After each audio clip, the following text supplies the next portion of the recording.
Welcome back to the Outhouse Lounge. I'm Chris Cordani, your host. This is where we relax and talk about dung. I guess I can't say the other word on the program. I should have learned this after a few shows already, but that's the way things go.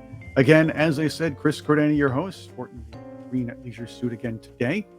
Thought I'd wear it with a black shirt, maybe a little, change things up a little bit. I do have a very special guest, though, and I've always been a fan. As you know, I was the host of Revenge of the 80s Radio, and I've been a fan of the great classic alternative music and good stuff from the 70s, 80s, decades beyond and after as well. I note that some of these great artists have put together some superb music over the last couple decades. However, we don't get to hear it that much on the radio. I do know where some outlets are, and with me is a very special guest. I have with me Dawn Parry. Dawn Parry is the host of the Dawn Parry Breakfast Show. She is on Live 365 Radio. She is also the founder of something very cool. Again, I keep saying that cool. Maybe I should say groovy since it's the Outhouse Lounge and I'm wearing the jacket here. Something No, groovy. Please don't say groovy. All right. Something keen, because we have to go back anyway. Something very keen, or maybe reet. Let's go back to reet. Is that what the kids say today? Reet or I have never heard of it. Or the kids say pizzazz. I guess pizzazzful. Anyway, Dawn is the founder. Sick. Sick means superb. Dawn is the founder of the Legacy Chart, and this is where artists of I'm not going to say but artists of when we used to listen to good top 40 radio back when it was cool, putting out some great stuff, and you can vote on. I guess that's how it works. We're going to talk about that later on. Some of the great new stuff that comes out and put it on the chart yourself. Dawn counts it down and we can let it roll. Dawn, welcome to the Outhouse Lounge. Thank you so much. Love it. Do you know what outhouse actually means in England? Is it the same? I think it means the same thing. Does it? An outdoor toilet. Right. It means, yes. It means okay. Outdoor privy. That's right. That's why we call it the Outhouse Lounge. No, see what's in the back here? Oh, the other way. See what happens when I look the wrong way. Yes, I just, it's an unusual name for a show, the Outhouse Lounge. Love it. Yes, hello. Thank you so much for inviting me to your show. Well, thanks for being here in the Outhouse Lounge. There's room for everybody here. You'll be surprised. So that's a good thing. As you know, we've actually had some mutual guests on one of my past shows, Revenge of the 80s Radio, and of course, your many programs, which we're going to talk about with Zeitgeist Broadcasting, and of course, your many enterprises on Live 365. But I want to get right to it here. Remember the days when listening to Top 40 was actually something that, wasn't embarrassing? Well, actually, firstly, if I can just say, 365 Radio is the name of our station. In fact, 365radio.co, if anybody wants to visit. Not .com, not .co.uk, but 365radio.co. And www. In the front of it, if you need that. The Legacy Chart, you were just talking about artists who are the artists that you and I grew up with, and loads of other listeners, of course, grew up with. But, those artists have been revisited by my own children. And, one of my sons, he's 23 years old, and he loves the music from the 80s, from the 90s, from the 70s. This music, it's classic. It will never go away. And there are reasons for that, I think. And a lot of that is because they're melodic. They tell stories. This is going to sound terrible, but a lot of the much more recent stuff feels quite repetitive. It doesn't always have all those magnificent harmonies and things. And yet some of the younger bands that we're discovering as well, because there's something else that I must tell you about that we also have on 365 Radio, which is my Friday morning show. There are new artists, but they go back to the Beatles and even Oasis, who are also legacy artists now. They actually learned from the Beatles, and those are the influences, and those influences will never go away because that's right. Take that 90s and 2000s kids. Your bands and artists are now going to be Legacy Chart qualified pretty soon, if not already. Well, I mean, actually, Chris, that's one of the criteria that people have to qualify to be a legacy artist, and it's a really easy, simple qualification. All people have to have done is had to have had songs released, music released 20 years or longer ago. That's all. That's all they need, honestly, and to evidence it, obviously. But that does mean that you've even got Beyoncés of the world and all these people that are now legacy artists. Who'd have thought? That's rather interesting. Funnily enough, this is being recorded slightly after the Grammys, and I'm not a big Grammy watcher, but I went back and forth on this one because they did a really decent tribute to old style hip hop, Mm. the old school stuff, if you will. Uh, but I found it interesting that Willie Nelson and Bonnie Raitt won Grammys. And they beat out some of the younger artists. So again, take that, whippersnappers, if you will. Well, we've had Willie Nelson, I think, certainly on at least three occasions over this last year in our legacy chart. I mean, he is classic. Actually, Steve Lillywhite told me such a funny story about Willie Nelson as well. And that is about the way that Willie Nelson will say, yeah, yeah, sure. Yeah, we'll start recording. We'll start in a minute. I'll be there in a minute. And then and then his idea of we're ready, I'll be there in a minute. 5, 6, 7 hours later, he'll show up and they'll start recording. And yeah, it sort of tries people's patience. But when he does, it's just the most sublime music, and still is today. He's still writing. It's Oh, amazing. that he is, and he's always done some really good things for charity over the many years as well. I always admire guys who give back, and of course, ladies who give back as well. Well, we give back, you know. I've Yes. got to tell you about this. Yeah, so we are we have a subscription base. So we are a subscription based station. So if people want to listen again, you can't go to Mixcloud or somewhere. You have to subscribe. And now it's only cheap. It's £3.99 a month, but 25% of that we give to food banks. So you know we make sure that people are not starving, and That's that's very important now. And by the absolutely. way, just I want to get into it. I'm going to step on you here, but Americans noting that the pound is a lot closer to the dollar these days because, well, oh, I guess it depends on what week it is anymore, how and how bad the dollar is going. Well, yeah, it also depends which week it is as to which prime minister we've got running this country. Oh, that's right. Which It week it is changes for so that many too. times. At least you know who's running your country. But again, that's a, a different story for a different day. Well, that this week, you mean? But anyway, yeah. I I have to say, I love the way Jacob Rees-Mogg dresses. He is he's the guy I'd like to dress like.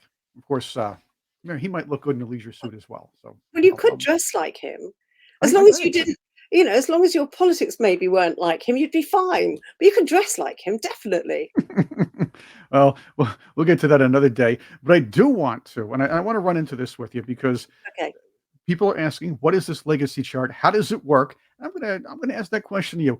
How do artists get on the legacy charts? We know how they qualify. How do they get there? What's your criteria, and how do you count them? I do want to show our viewing audience, Yeah. those of you who are listening on the audio podcast version, is not going to be able to see this, but you can find the legacy charts, and Dawn will tell you where to find that as well.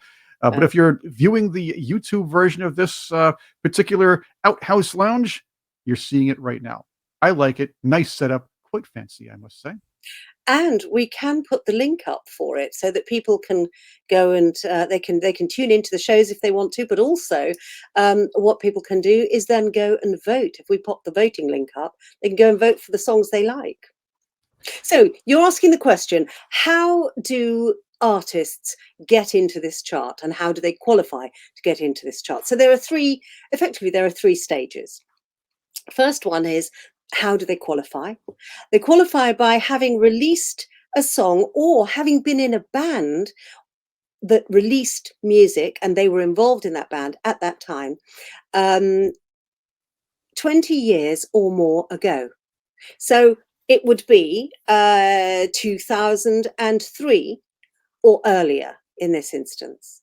And you can see from our chart, you know, we've got people like, well, let's have a look. Love Parade, they were a band from the 80s.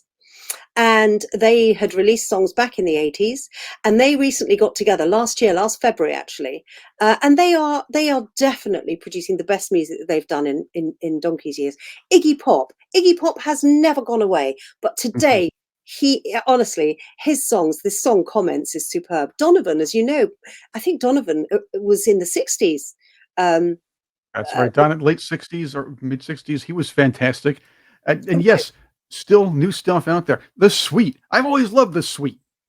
There are number 11, as you can see, or no, 10, as you can see right now. Moving up, as Yes, Casey Kasem would say, moving up 2 notches, across 1 column, and over 1 entire page. It's The Sweet.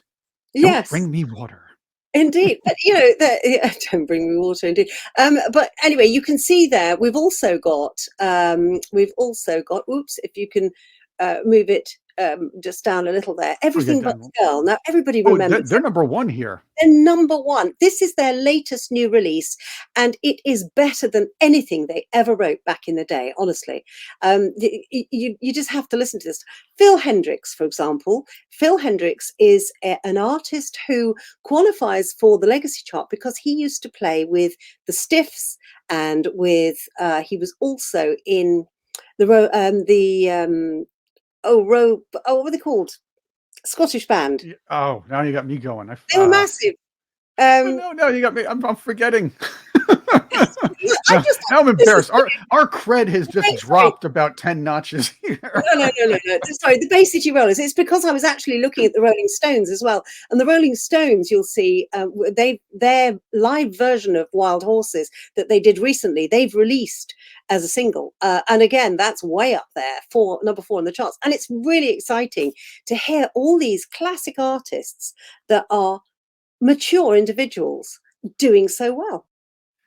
I will note that there are some remakes or new versions of older songs allowed on this chart. One might think it might just be the new stuff, but you see But they U2 have has to their be But they have to be re-released. They have to be right. redone and they cannot be the original version. So, for example, Breakthrough from Queen is a new release by the rest of Queen, and it has Freddie Mercury talking on it at the start and at the end, and it's an absolute delight. It's one of those rare, right, let's go, let's roll with it, and we'll record it in the studio that they've never released before until now, and it's superb.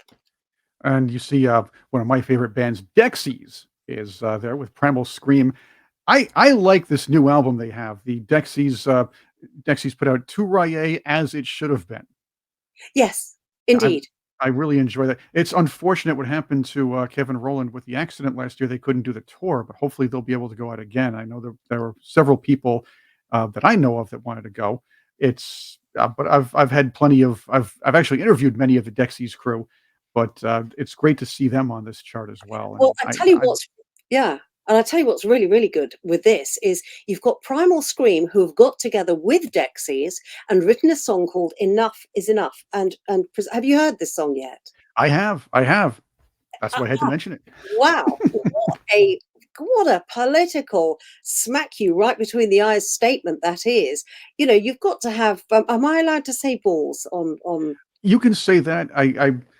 I think we can say that. Well, we're gonna find out. If we get demonetized, well, then that's on Okay, YouTube, all not right. on You've me. got to have a real set of cojones to put out songs that are politically really, strong. They're full of a very, very strong message like that.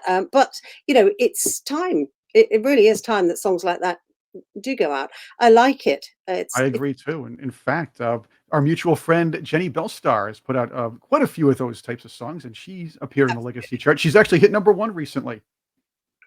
Yes, she hit number one. What you mean in the legacy chart? She did. Yes, Yeah. in the Legacy chart. She did indeed, and she's currently in the legacy chart again with a new track at number 14 called "Perfect Day." It's a very cool, comfortable vibe. It's a lovely, lovely track. And I like listening to her lyrics. They're in depth, and yes, you want to talk about political music, but she does that. But she has a point in every song she puts out there, and she's not afraid to say. You want to talk about having the nards balls, bowling balls, if you ever will. She does have them, and she Let's puts go them for right in it. her music, Scrotum, right out there. scrotum. Yeah, right. Boy, I hope that doesn't demonetize it. I'm kidding. It's not going to do that. At least I hope so. Back in the 50s, I don't think I would have gotten away with putting the word outhouse in the title. So that's a different story for a different day. Well, you weren't out and about in the 50s, were you? You look too young for that. No, but by the way, I look too young to have been out and about in the 90s, but I'm kidding. I'm not. Okay. As do you. So there we go. So Yeah, I know. Yeah, there we whatever, go. as they say. So yes, there are anyway. So on the qualification element, you've also got with the official legacy chart. You've also got artists like Smiley, for example, who's got a track in called Happy Ending. Now everybody loves a happy ending, and with Smiley's track, it is just superb. He's the drummer in The Alarm. And The Alarm have been going for years, but that qualifies him in his own right to also be an artist, a legacy artist officially. So artists can qualify even if they've been in a legacy band, or in a band that's been around for 20 years or more, or in their own right. And in both instances, they can do their own thing and they can qualify for coming onto or getting into the voting pool. Now, the way they get into the voting pool in the first instance is so we know that they are legacy artists. They then have to send a track in to us either at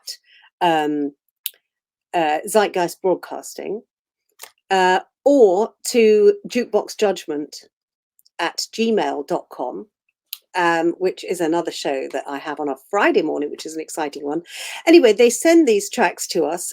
We then put them through the Legacy Chartbreakers show. And the Legacy Chartbreakers show is done by, do you remember Doctor and the Medics?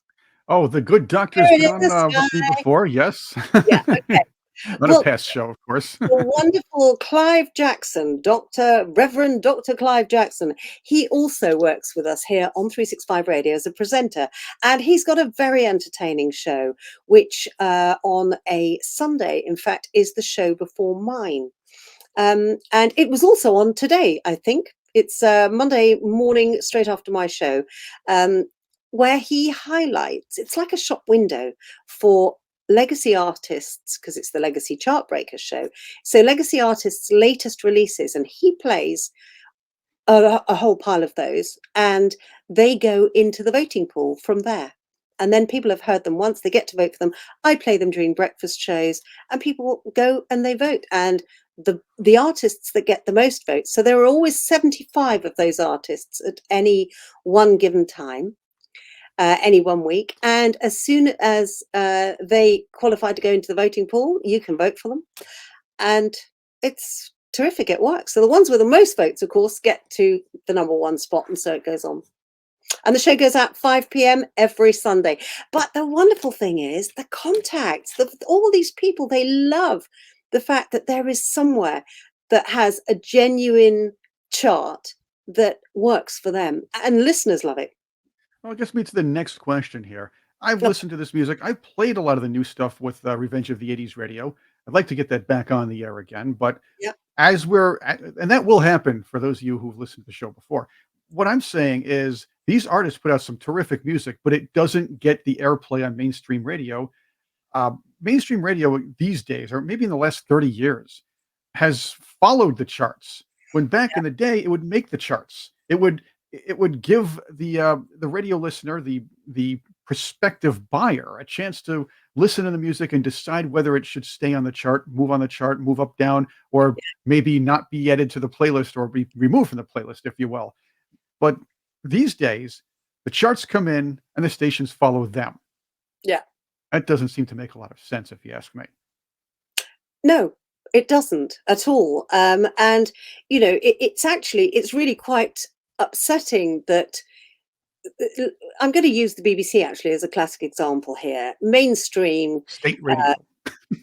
well, that's how it's funded, and ultimately, people are fed the music that whoever it is that's selecting the music at the BBC, they're fed this music, and eventually, you know, when you're told anything, or anything is kind of, it's any old sludge that comes to you over and over and over, younger people gradually are just kind of accepting it as that's the latest thing, you know. And you know, you're going to keep on hearing Ed Sheeran all the time, or, and not that there's, I mean, he's very talented and his music's great, but we can't afford to be ageist in this day and age about music or musicians.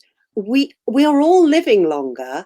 We all love music from the guys that are still out there making the music, but we're not being given easy access to know what that music is without things like we're doing on 365 radio. I like what you're doing over there, Dawn. What we really need is some kind of revolution, a musical revolution, whether it be a rock revolution, a new wave revolution, or some kind of real punk revolution. And believe me, these bands that call themselves punk today, or the industry calls punk, are not punk. Punk used to be anti-establishment. Punk, the so-called punk of these days, they call themselves Rage Against the Machine. It's Rage for the Machine. These are corporate punkies or fake punkers. They're pro-establishmenters. That's something we don't even want to get into now, because that could be a 2-hour show between the two of us. And I like to get I want to get Jenny in there on that one. But I but do have I do have real punk as well, and we have right, new real punk too. right. Well, the professionals are putting out new music on and off over the years. But I want to get to you on this. There has to be some kind of revolution, and this is my theory, Dawn. I want to throw this at you, since you're a radio professional, and I know you're not American, but I'm sure you have the same idea, or the similar things may have happened in Britain over the same time span.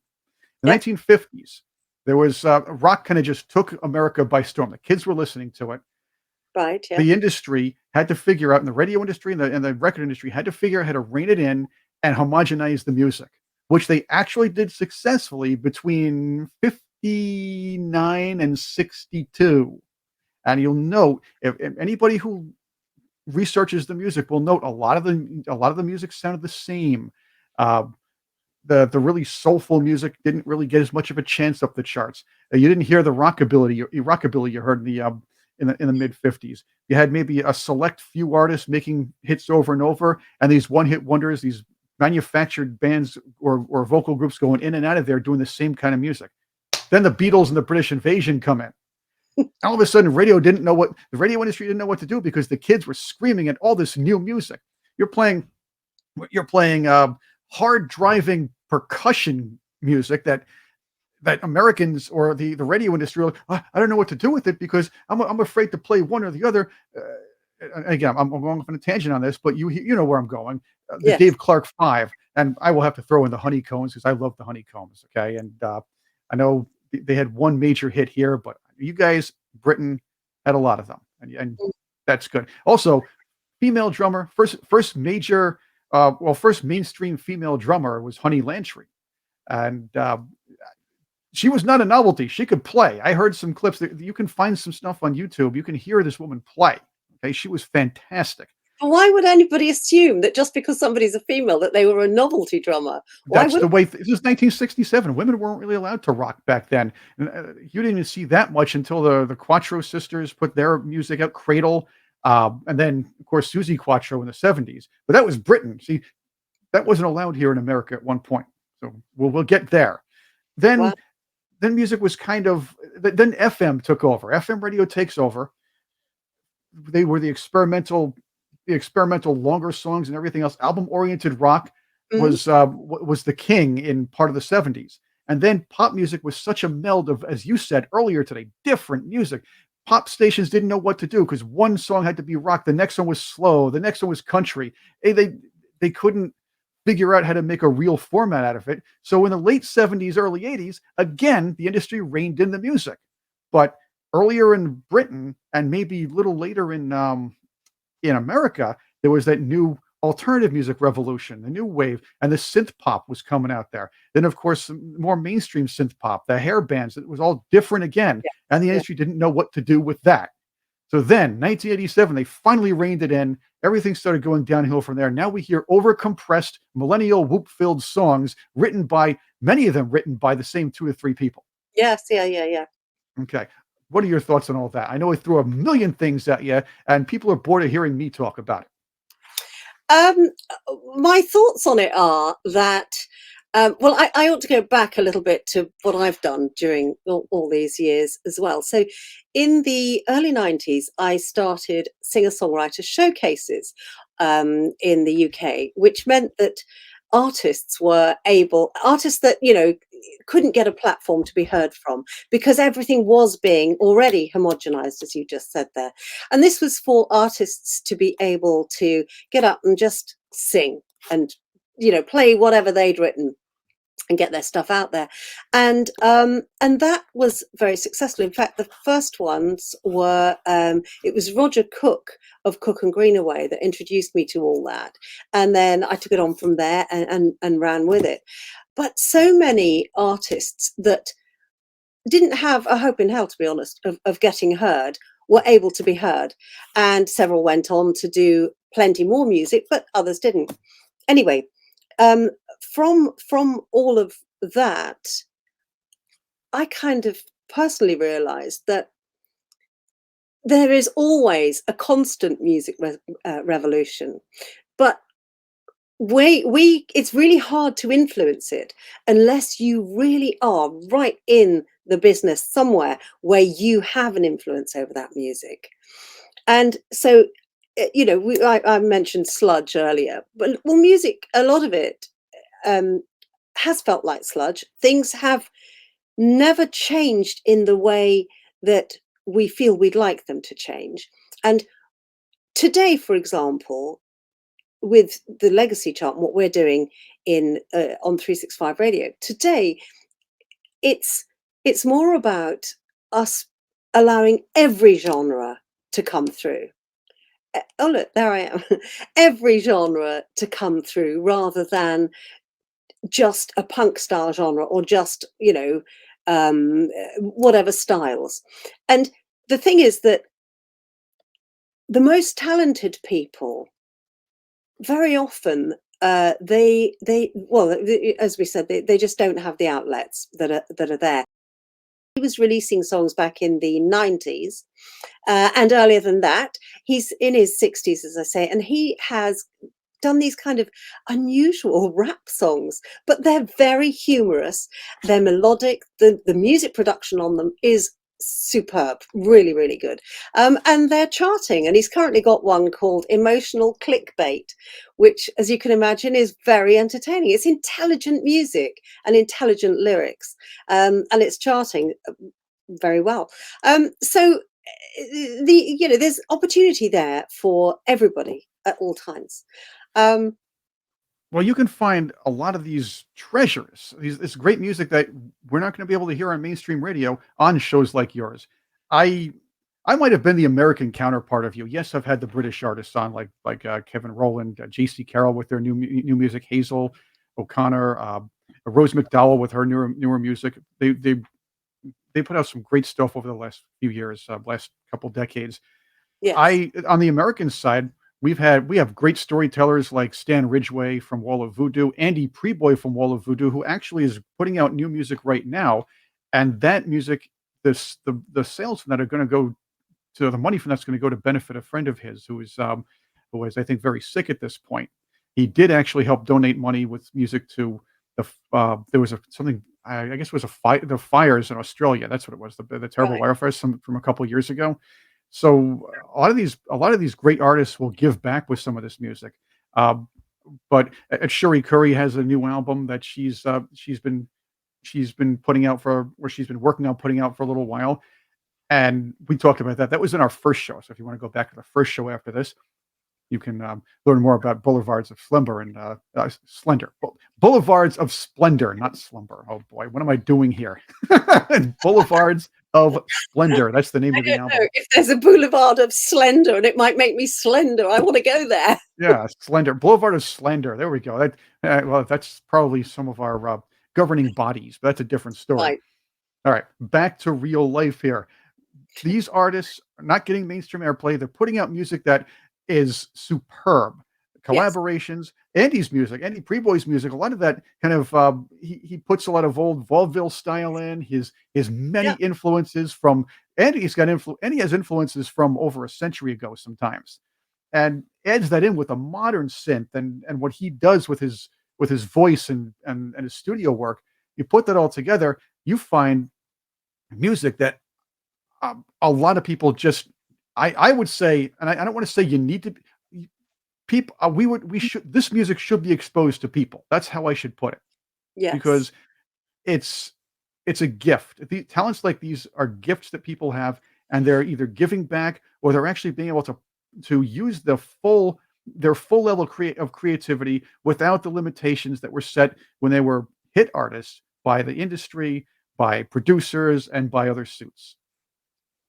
Indeed, and the problem is though that we are only through mainstream radio anyway. We're only fed, as I said previously, we're only fed what we're given to hear, and for music, the amount of music that there is out there. Do you know that there are approximately, I think it's 90,000 or just over 90,000 uploads to Spotify, because anybody can upload music per day, over 90,000 per day. So how difficult is it to weed out, the dross from the absolutely superb pieces of work? It's difficult.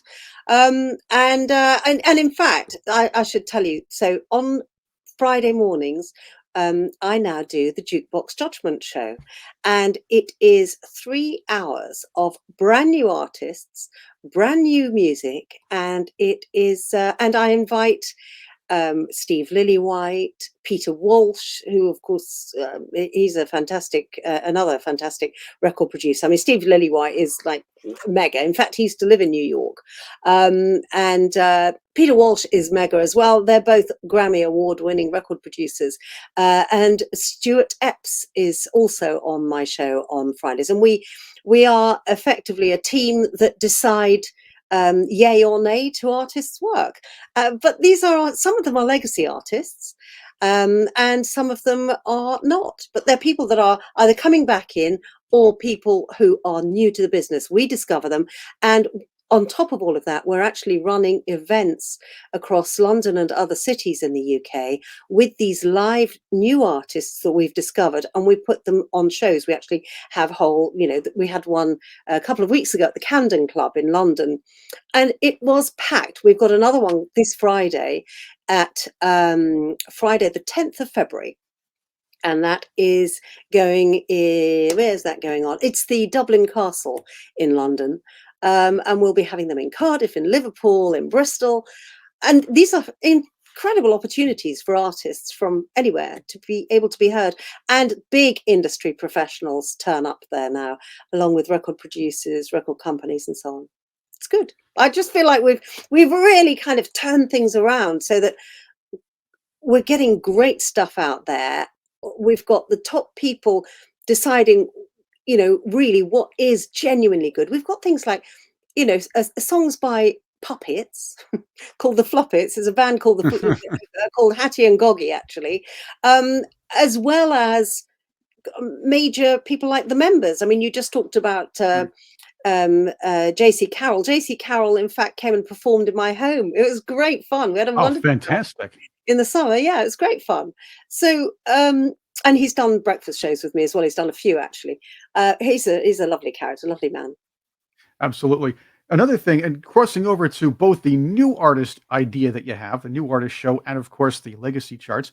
A Yeah. lot of the legacy artists have put together new bands and new projects that are totally different than what you know them for. And Yes. that's enjoyable to hear. You could probably get away with putting that on both shows. One band I really enjoyed was I can't say enjoyed. One band I really do enjoy. I have to plug them. It's Los Pacaminos, Paul Young's project. Ah, right. Okay. This is if you see them, you have the upright bass, you have the cool hats, a lot of little country, little southwestern. You don't think this when you think Paul Young. However, the man, this project is brilliant. It's original, and if you haven't heard it yet out there, find something. Go on Spotify, listen to at least one. You probably want to download the rest. That's just my recommendation here. Yes. Yes. Okay. Well, yeah, indeed. Paul Young, it's a complete departure from what he was like back in the day. But you can also say that about the members. It was all very punk. You can certainly say that, of course, about John Lydon.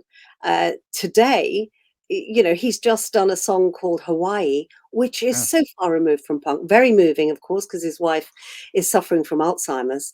Yeah. Beautiful song. And that's why he wound up on a television show here called The Masked Singer. And, Really, yeah, and he talked about that on the show. So that was interesting. I you've just mentioned something talking about the Masked Singer. I actually don't like that program at all Yeah, because, I'm not a fan either. I don't get to see it, but, I had to see that one because of I course, heard he was on it. I had to check it out. right? No, I understand. But what I was going to say was that one of the other things that I feel has dumbed down the music industry in a lot of ways is the the sort of please don't knock me down too much for this, but all of the X Factor style things. Oh, I'm on So, your side. Are you oh, kidding me? okay. I know, but there are some very talented individuals who've been discovered that way as well, that can actually play, create, write songs and all of that. But there are also many people that are kind of homogenized into a band. A man may, they're put together to become a band and so on. I would But there say, have been some good things that have come out of them as well. well, there are a couple good things that came out of American Idol, and like what's his name? Oh, I forgot his name. The guy that Larry Platt, General Larry Platt, who Yes, did the song "Pants on the Ground." That may be the best song ever to come out of American Idol. yes, I'm Yes. sure. Pants on the ground, pants on the ground. Anyway. I love it when a man sings to me. uh, you're looking like a fool with your pants. I can rap too. There we go. Gosh. And I'm going to stand by this one. Convoy, best rap song ever. Oh, That's all I'm going to say. Boy. That was that way back in the day. I played that not very long ago. Yeah, changed my mind on that one. Well, CW McCall passed not long ago. Passed on, not very long ago either. Right. That's Okay. right. But changed my mind. All right, maybe you can contend Rock Me Amadeus. That's right there, right behind Convoy. So it's Convoy, Rock Me Amadeus, and everything else. Another good one, Rock Me Amadeus. Yes. Um, uh, you just set me on a train of thought there. Aha. But it's sorry, it's just vanished for them. It'll come back in a second, no doubt. We're at the Regal Beagle here now. Yeah, well, life's like that sometimes. You've got to remember, you see, for you, it's all bright and breezy and earlier in the morning. For me, well, I don't know what time it is now. So, yeah, 6 p.m. in the evening. Whoa. So, Well, this is the hustle and bustle of the workday here for me, so I kind of have to be on coffee during the whole day, and that's why I'm talking like this a lot.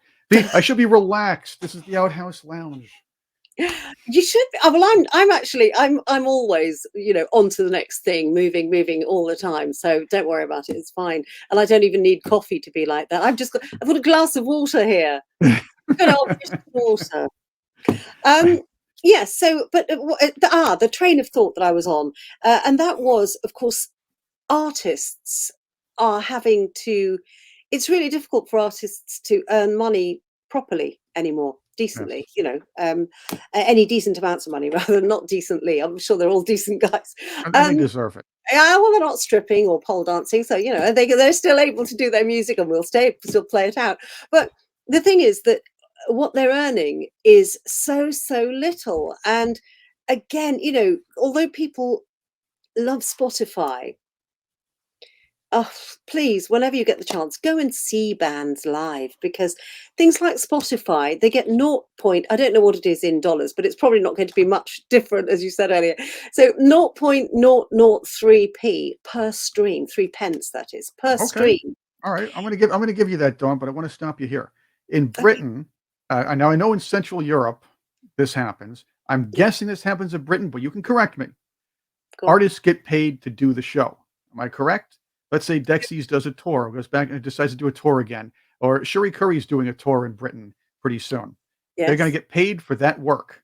yes, they And will, of course. in America, a lot, not every time, but a lot of times, an artists, let's say from our era, or maybe your classic alternative artists and up and comers, they have to bring enough people in, they get a share of the gate. They may not get paid or may not get paid enough for Hmm. the work or the people they bring in.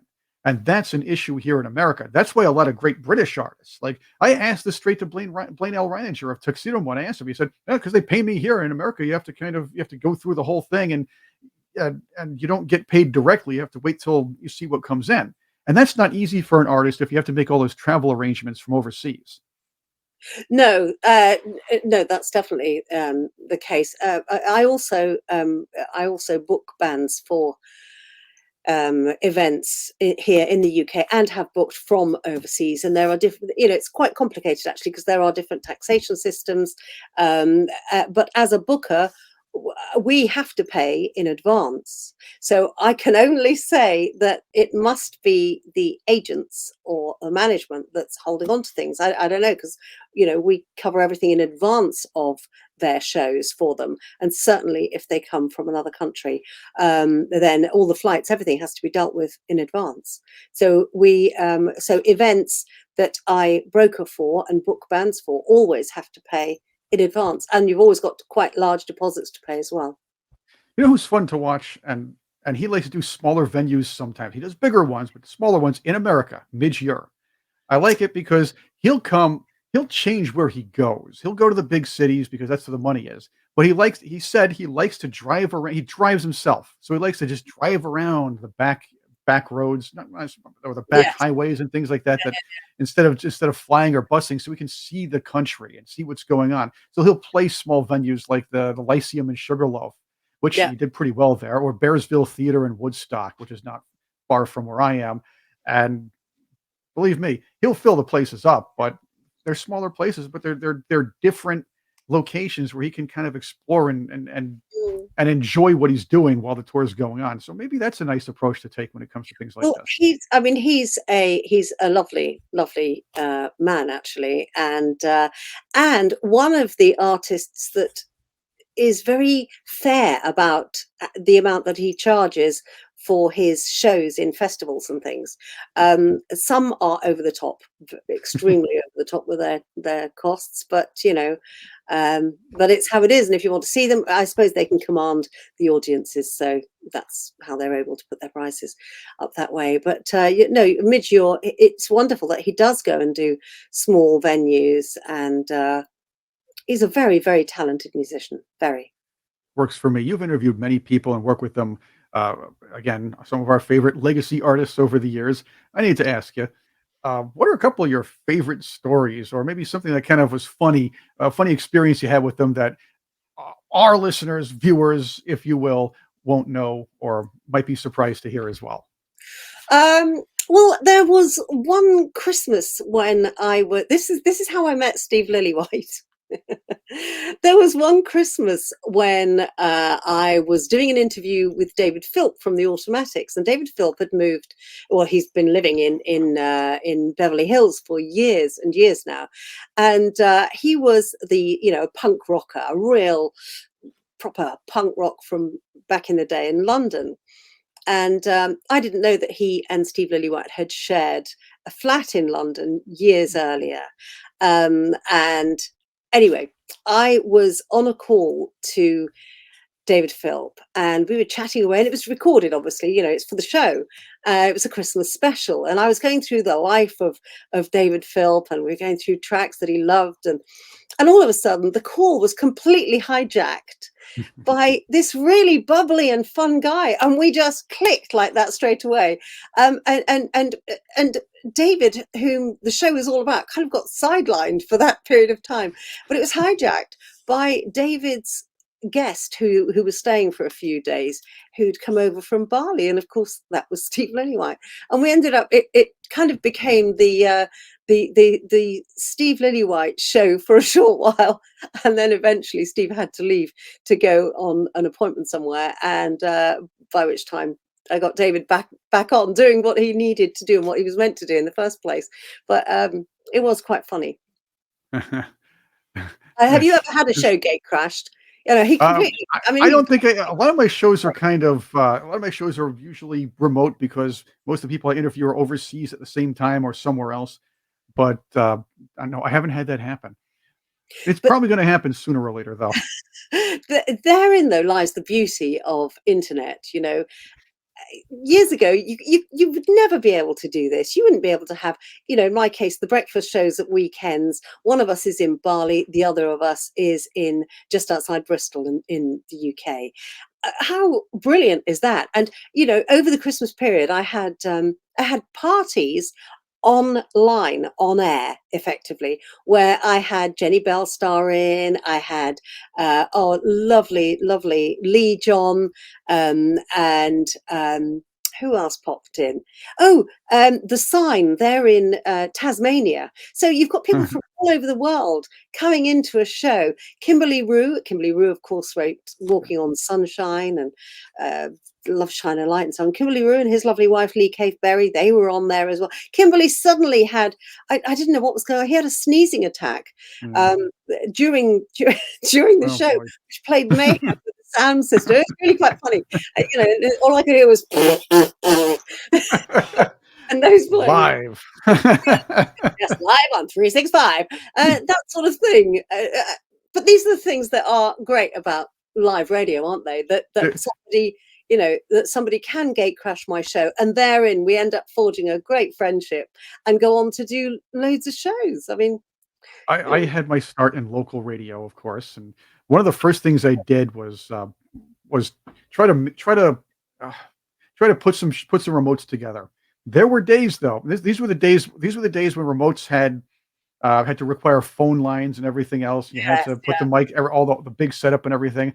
Well, it winds up that the engineer who was at this one remote, he the mixer went out.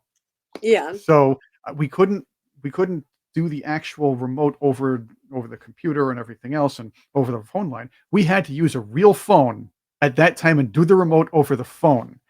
So at this time, there was a famous football player at the time, very famous football player from right, the local team. I don't want to mention his name because it's a little embarrassing, and he's a great announcer at this point, or he was a great announcer.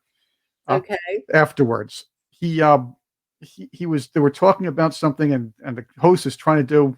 The host is like was a 1940s 50s singing star at the time. So he's on the phone. He knows how to improvise. He's on the phone doing the interview. He says, does everything. Then he asks the question to the guy and gives him the phone. He says, "What am I holding this for?" He says, "Well, we have to use the phone for this." But there's nobody on the other line. It's all on live radio. Like, oh no! Oh, listen, I've done a lot worse than that on live radio. Oh, Because we're all reliant now on the internet, aren't we? And this was my most successful show ever. This was in February of last year. February 2022, and I just got back from a writing retreat, a writers retreat, or whatever you call them, and I'd gone with Lee Berry, and it was with Chris Difford, of course, of the Squeeze. Anyway, so I've driven back. There was a hellish storm. There were trees in the roads everywhere. It was so difficult trying to get back. Anyway, eventually I got home, and it was really scary. I went in my little. I have two cars, one great big car, and one really small one, which is nice and nippy to get around everywhere. But anyway, the small lightweight car, which is also, unfortunately, on this occasion, a convertible. Well, it was very stormy. So I did eventually get home, but I got blown about a lot. By the time I got home, though, I then set up, I had a live show to do. So I'm like, I can't use the actual words, even though I know that that internet shows are not necessarily regulated by, not in the UK anyway, by Ofcom or anything. But I won't use the bad language, okay, that I used. But this is why it turned out being the most replayed show I've ever done, because the electrics failed, so the internet went down. And with internet radio, live radio, now you've got about a 10-second delay, basically. So what I'm saying right now, 10 seconds later, is what listeners hear. But the same happens in reverse. So I've got my show on the go. Everything dies. Lights go out. Internet goes off. The whole lot. Anyway, it comes back on. But as it's coming back on, I still haven't got the show running, but it's actually already linked me through. And I'm going, oh, F, F, F, F-a-D, F-a-D, F, Oh, F! And, and everybody loved it because, posh voice Dawny would never say words like that. Well, believe me, I can. And I do when needed to. Don, I want to thank you for being here with us on the Outhouse Lounge. We have to have you on again because there's so much to talk about. Maybe we'll do a little update on the legacy charts again and have Well, you talk about. Let's do live radio discussion later on. That's fun too. oh, I'd love that. I'd love that. I'd like you to join me on my show as well. Why not? Why Mine not? is live though, so you'd either have to stay up all night, uh, or wake up at. I mean, I think you're about 6 hours behind, aren't you? I think it's 5, but it doesn't matter because I, Five's even worse oh, maybe it's because not my so. show's at 7 a.m. UK time. Oh, Until 10 a.m. But I was just going to quickly tell you, and your lovely listeners, any new artists or artists who've been legacy artists but are not getting airplay, and you've written and produced and recorded a new track, not necessarily even produced, because our producers, if you want them to do something to work with you, they are open. Not Steve. Steve has left his producing stuff behind, but he'll certainly advise. But the others are still working as producers. So if you want to send any of your new material to me for the show, send it to jukeboxjudgment@gmail.com and we will review it live during our show on a Friday morning, 7 a.m. until 10 a.m. And all of that is, by the way, you can catch up on that. It's only $3.99 a month, and it can be just a one-off if you just wanted to, buy into it for that 1 month. And that's 365radio.co. www.365radio.co. I think I could work at 2 o'clock in the morning with you. I mean, you worked out one of these with me, so I'm sure we can pull something off. We can. Besides, this is great music. Maybe I can sing you some of the stuff that I found. So there we go. Do you know, genuinely, I would love you to. I really, really would. There are American musicians that send me music. Some of it's country. In fact, I've had quite a few country. Somebody called Country Kate from Nashville. There was another one just last week from Nashville that got in touch. So again, as I said, the beauty of internet radio is that, and Facebook and all these, everything that's online, where I have live show threads every single day of the week, because I have weekend shows as well, which are 9 a.m. to 11 a.m. UK time. Those are a bit naughty, though, a bit saucy. They're a bit different, but we do play great music. I'm into the saucy and naughty. That's well. Hey, we said balls on this show, so that's pretty good, right? That's we're getting risque. That is so tame by comparison to my shows. I promise you. Oh, I'm gonna do what Vivian did once. I'm gonna say, just like Vivian, big jobs. There we go. Big jobs. Big jobs. The best show to come. Actually, two best shows to come out of Britain: The Young Ones and The Blackadder. A Blackadder. Changed my mind. Yes. Well, there are so many though. We've got some amazing shows. I think it's the sort of humor that we have here in the UK, really. America copies too many British shows. All right, I'll give them Ghost. That's not so bad. But when America copied Coupling, that was awful. I don't even know why I watched it. It's one of those things you have to watch a train wreck or something like that when you're driving by an accident. You have to look. It was bad. But let's copy the good British shows and not the bad ones. Okay, that's all I can say. Yes. But but there are some great American shows as well. I mean, I actually didn't grow up in the UK anyway. I grew up in Southeast Asia, in Singapore, and I grew up on a lot of American TV. My favorite was Bewitched, and there was, oh gosh, what was it? Lost in Space, I remember. Oh, Lost in Space, the best science fiction show ever. You, my boy, where is that bubble-headed booby? Oh, the pain of it all, Will. Yeah. It's all your fault, you ninny. You nickel-plated nincompoop. Whoa! Excellent. Oh, no.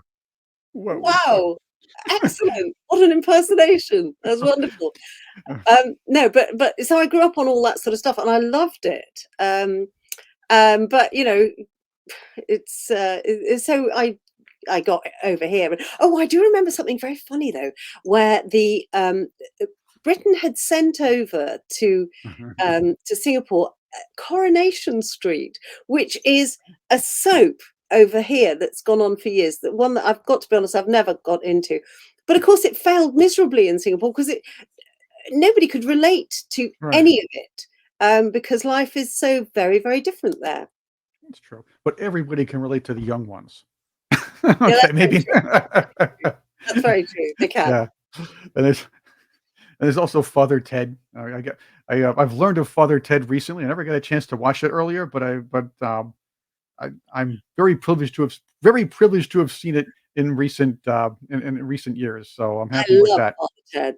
I Yeah. love, See, absolutely those are the love things. that show. Those are the things we Americans should be copying, not coupling, but and But you got to be able to talk like that if you're going to do Father Ted. But you know, you've probably got areas or pockets, because it is. I think it's just kind of observed humor, really, and then taken to the extreme, isn't it? You know, and there must be things like that in pockets of the US. Maybe I'm sure there are. maybe they could do comedy with an Amish family or something, or Ooh, yeah, that would be funny. They might have they. I don't know. I'm sure they've tried that. Hey, Britain tried Heil Honey, I'm Home, which I don't think was a bad show. I actually got to watch that yeah. when I heard about it first. I know the premise is probably offensive. Well, it was offensive, but the idea is it was a parody of the old I Love Lucy type shows, the old 50s shows where everybody was all happy and living in Pleasantville and that sort of thing. And you're taking that by putting notorious historical figures in there, along with every trope of that era. And if you look at it that way, it's funny. I think everything's funny. So I think most things are funny as well. Oh, they are, and we've got a culture right now of people wanting to be offended. I oh take yeah. offence at that. It's sort of almost professional offence takers. Yeah. But it stops people being able or allowed to be funny as well when you've got to watch your P's and Q's about everything. And I don't like the idea of that, which is also why my shows on the weekends are nothing like that, and my own personality is nothing like that. You know, Yeah, I mean, look, same thing here. Same thing here. I used to be able to walk outside with my robe open, and pick up the newspaper. Now, no, now I'm not allowed to do that anymore. oh gosh, yeah. Well, I I live out in the countryside. I do what I like. That's right. You do what you want. I do. I stick with what I want to do, and that's it. Right. And I mean, sometimes you have to make compromises, obviously, but in reality, life is there to be ribbed, and Right. you want people to laugh. People enjoy laughter. I If you, try in every one of my shows. I try to ensure that all of my listeners laugh, and they do. I have a virtual duvet in my show. And I ask people to tell me online, and I create online show threads.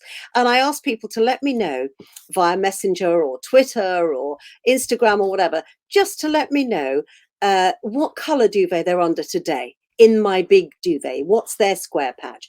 And I get to know their partners' names and things. And then I play with other people listening into the show. And I say, hey, put down Keefe's. Don't play footsie with Keith. Who's farted under this duvet? Get out now. It's a disgrace. And people love all this. It's fun. It's Right, right. just People actually, well, maybe there's a small, like you said, small pockets of people around here maybe still have a sense of humor. There we oh, there go. are. You There can't, are. You just right? have to tap into it. You can't laugh at yourself. We'll do it for you. I Dawn, try not to laugh at anyone. Dawn, once again, how could our listeners, viewers, listeners, we have both, find you again, find the Legacy Chart Show, find the Breakfast Show? Well, why not follow me on Twitter? You'll find me on @Dawn Parry.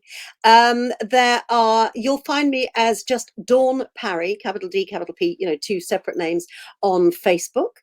And my messenger is open always, so anybody can contact me via messenger.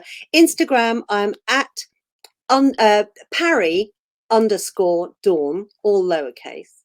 And you can just get in touch with me by tuning into the shows. You can go to www.365radio.co and click the listen now button and see who you get. 'Cause I'm not on there all the time. I'm only on there 7 a.m. until 10 a.m. UK time. But you can listen again via subscription.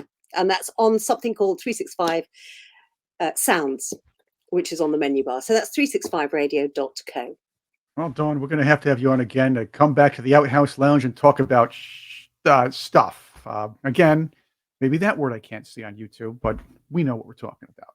I'd love to. I'd be delighted. Thank you There you so go. much for inviting me onto your show. Well, thanks for coming on. And thank you for being with us. Check us out on Patreon, on Twitter. You see my name down there. It's not the Outhouse Lounge. It's at Chris Cordani1. OuthouseLounge.com. That's the website. Still a work in progress, but I think it's coming along well, considering this is probably like the third or fourth episode. What do I know? I love working only with professionals like you. It's There good. we go. Find me on Facebook. And of course, the Outhouse Lounge is on Facebook as well, so you can check us out there. We have some fun things to do there, too. It's not just putting the show up. I'll have a little choice game. Polls are coming. And yes, I'll throw some of my favorite videos, jaunty tunes, if you will, on the page. Thank you again, Dawn, and thank you for being with us. Thank you very much as well. Mwah.